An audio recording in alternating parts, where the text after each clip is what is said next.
It was the largest loan ever handed out to a country by the International Monetary Fund, and it was a loan that Argentina had no way of repaying.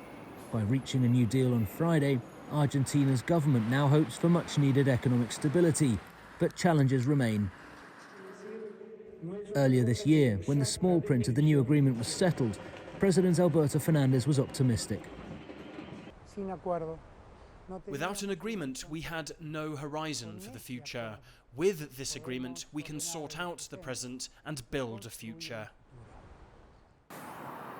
Since then, both Argentina's Congress and the IMF board had to formally approve the deal to finalise the long process. This brings to an end 2 years of negotiations between Argentina and the IMF to restructure the debt. But the agreement has revealed a deep divide in the coalition led by President Alberto Fernandez. Argentina's Congress saw a split vote, both within the government and the opposition. So there are questions about political backing for implementing the policies in the agreement.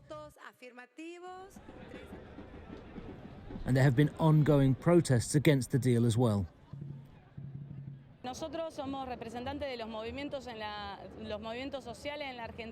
We represent social movements in Argentina that have organized since the 1990s.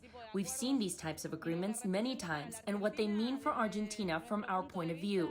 The agreement will bring greater austerity for the working class and a loss of national sovereignty. Some economists outside Argentina say this deal is different and does not demand drastic cuts to social spending. The new agreement doesn't require austerity like the last one did. And the economy grew 10% last year. And even with that very high growth, the government was able to reduce the budget deficit by 3.5 percentage points of GDP. So they can grow and reduce their debt.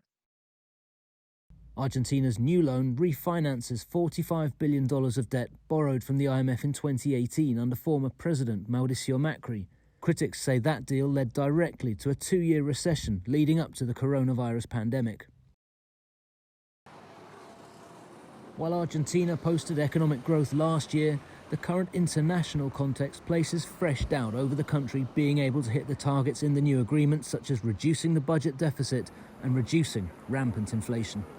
Joel Richards for CGTN in Buenos Aires.